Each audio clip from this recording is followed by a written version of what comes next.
అందరికీ నమస్కారం. నా పేరు Archana. Welcome to air thoughts. ఈరోజు కథ యు ఆర్ మైన్ పార్ట్ 8. అతని మాటలకి చిరాగ్గా అనిపిస్తుంటే ఇక అప్పటి వరకు ఓపిక పట్టిన వైషు అతడి ఓవర్ యాక్టింగ్ తట్టుకోలేక స్టాప్ ద కార్ అంటూ గట్టిగా అరిచింది. ఆమె అరుపుకి కార్ ఆపి ఆమెను చూశాడు.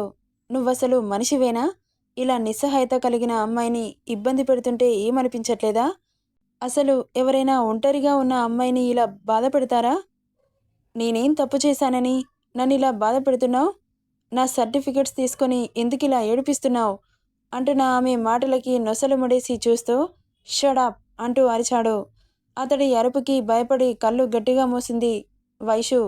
ఆమె బుగ్గలు వత్తి అతడి దగ్గరికి తెచ్చుకొని, ఏంటే ఊరుకుంటున్నాను కదా అని నీ ఇష్టం వచ్చినట్లు వాగుతున్నావు? నేను నిన్ను గెలికానా? నువ్వు నన్ను గెలికావా?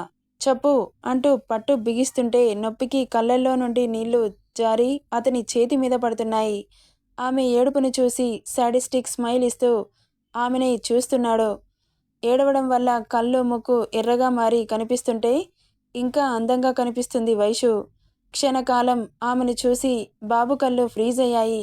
అంత దగ్గరగా ఉన్న వైషుని చూసి chubby cheeks, dimple chin, rosy lips, sharp nose, blue colour eyes, ఇక శంఖం లాంటి మెడ ఊరిస్తుంటే కంట్రోల్ చేసుకుంటూ కళ్ళు కిందకి దించి ఓని నుండి కనిపిస్తున్న ఆమె ఎత్తైన శిఖరాలు.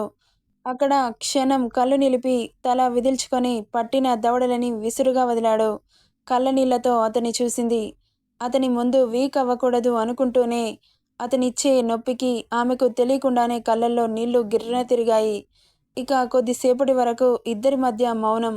వైషునే నోరు తెరిచి, నన్ను హాస్టల్ దగ్గర దింపండి సార్, మీకు దండం పెడతాను. నా సర్టిఫికేట్స్ నాకు ఇచ్చి నన్ను వదిలేయండి. ఇక నేను మీ జోలికి ఎప్పటికీ రాను అంటున్న ఆమె మాటలకి, అబ్బో ఇందాకేంటే తెగ ఎగిరెగిరి పడ్డావు, ఇప్పుడేంటి ఇలా మాట్లాడుతున్నావు అన్నాడు.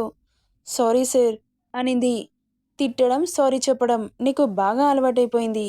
ఊరికే సారీ చెబితే సరిపోతుందా పాప అంటున్న రిషిని అలాగే చూసి, మరి ఏం చేయమంటారు సార్? ఏదడిగినా చేస్తావా అనగానే క్షణం ఆలోచనలో పడింది. ఏంటి ఆలోచిస్తున్నావు? అయితే సర్టిఫికేట్స్ వద్దా అనగానే వెంటనే కావాలి సార్, చెప్పండి, మీరు ఏదడిగినా చేస్తాను. అయితే రేపు నాకు నచ్చినట్లుగా రెడీ అయ్యి అందరి ముందు నన్ను ఎలా కొట్టావో అలాగే సారీ రిషేంద్ర వర్మ గారు అని అపాలజీ చెప్పాలి అంటున్న అతని మాటలకి షాక్ అయ్యి చూస్తూ ఉంది. ఏంటి, సర్టిఫికేట్స్ కావాలా వద్దా? ప్లీజ్ సార్ కావాలి.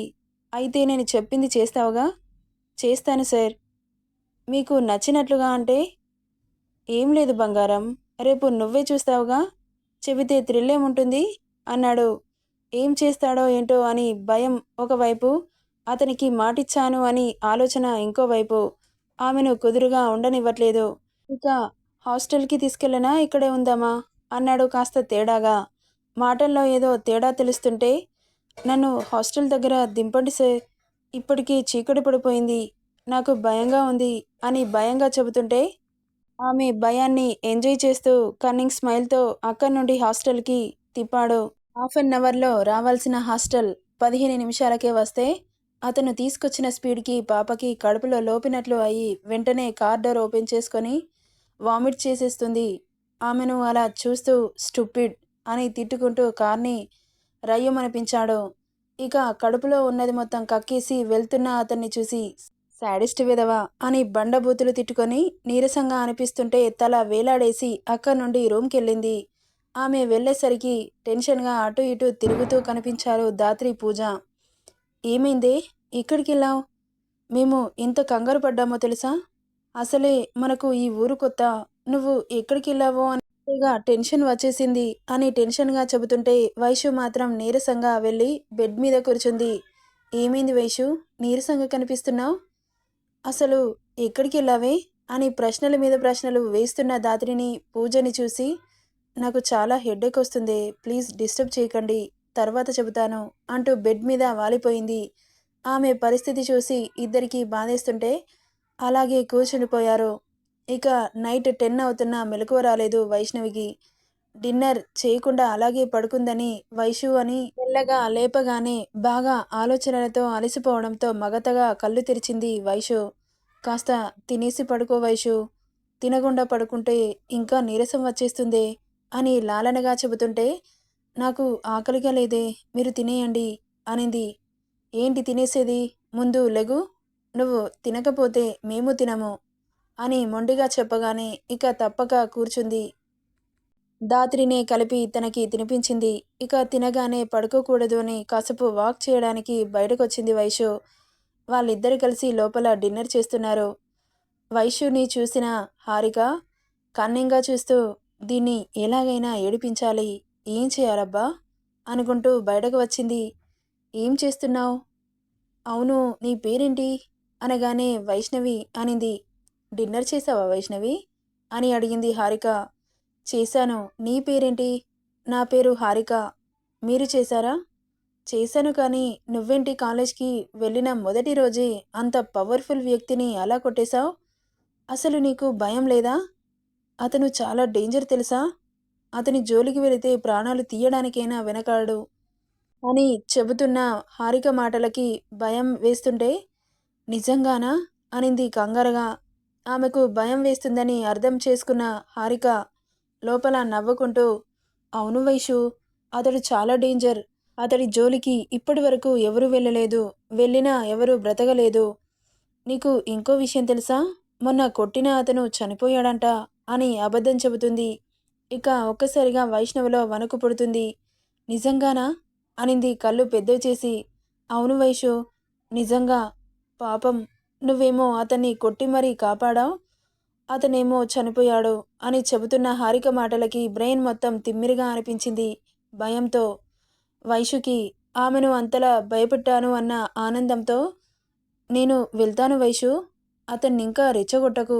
చెప్పాను కదా, కోపం వస్తే చంపడానికైనా సిద్ధంగా ఉంటాడు అని. ఇప్పటికే నీ మీద చాలా కోపంగున్నట్లున్నాడు.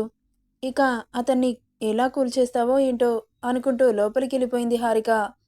ఇప్పుడు దీనికి రాత్రంతా నిద్ర పట్టదు. అబ్బా, నేను హాయిగా పడుకోవచ్చు అనుకుంటూ తన రూమ్‌కెళ్ళిపోయింది. ఆమె మాటలకి భయం వేస్తుంటే అక్కడి నుండి రూమ్‌కెళ్ళింది వైషు. ఏమైందే? అలా టెన్షన్‌గా కనిపిస్తున్నావు అంటూ కదిపారు ఇద్దరు. బయట హారికతో మాట్లాడిన మాటలు చెప్పింది వైషు. వాళ్ళకు కూడా భయం వేస్తుంటే నిజంగానా అన్నారు. ఇక తనతో అతను ఎలా బిహేవ్ చేశాడో గుర్తు చేసుకుంటే నిజమే అనిపించాయి ఆమె మాటలు.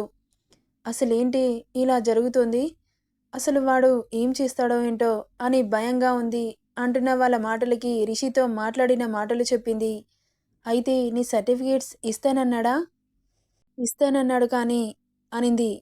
హా, కానీ అతడికి నచ్చినట్లుగా నేను రెడీ అయ్యి మొన్న అతన్ని కాలేజీలో స్టూడెంట్స్ అందరి ముందు ఎలా కొట్టానో అలా అతనికి నేను సారీ చెప్పాలంట.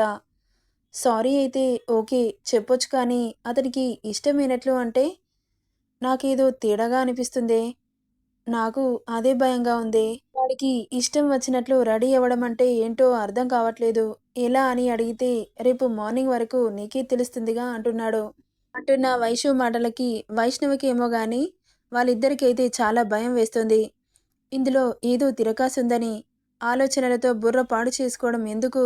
ఏది జరిగితే అది జరుగుతుంది. అంతా ఆ కన్నయ్యే చూసుకుంటాడు. నా కన్నయ్య నన్ను ఎప్పుడు మోసం చేయడో. పడుకుందాం పదండే, బాగా నిద్రొస్తుంది అంటూ బెడ్డెక్కిసింది వైషు. ఇక వాళ్ళు కూడా ఆలోచనలకి ఫుల్ స్టాప్ పెడుతూ నిద్రలోకి జారుకున్నారు. నెక్స్ట్ డే మార్నింగ్ మెలకువ వచ్చిన వైషు ఎదురుగా కనిపిస్తున్న కన్నయ్య ఫోటోని చూసి దండం పెట్టుకుంటూ అక్కడి నుండి వాష్రూమ్‌కెళ్ళి వచ్చేసరికి వాళ్ళ రూమ్ డోర్ ఎవరో కొడుతున్నట్లు అనిపించి ఓపెన్ చేసింది. ఎదురుగా వార్డెన్ ఆమెను అయోమయంగా చూస్తూ, ఏంటి మేడం అనింది.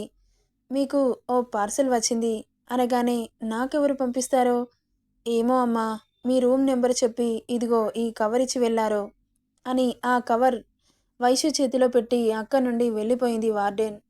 అందులో ఏముందో ఆతృతగా ఓపెన్ చేయగానే ఏదో వైట్ పేపర్ కనిపిస్తుంటే దాన్ని చేతిలోకి తీసుకుని చదివింది. Good morning Vaishu. ఈరోజు అందరి ముందు నాకు అపాలజీ చెబుతావని మాట ఇచ్చావు. నాకు నచ్చినట్లు రెడీ అయి వస్తానని చెప్పావు. నాకు ఎలా నచ్చుతుందో ఆ కవర్ ఓపెన్ చేసి చూడు. అందులో ఏముందో దానికి తగ్గట్లు రెడీ అయి కాలేజ్‌కి రావాలి. నువ్వు రాకపోతే పెద్ద ఫరకేం లేదు. కాకపోతే సర్టిఫికేట్స్ బూడిదైపోతాయంతే. అని చావు కబురు చల్లగా చెప్పగానే వెంటనే కవర్ ఓపెన్ చేసి చూస్తుంది వైష్ణవి. ఒక్కసారిగా గుడ్లు పెద్దవవుతాయి ఆమెకి. నెక్స్ట్ ఏం జరుగుతుందో నెక్స్ట్ పార్ట్‌లో చూద్దాం. ఈ స్టోరీ ఎలా ఉందో కామెంట్ చేయండి friends. Thank you for listening.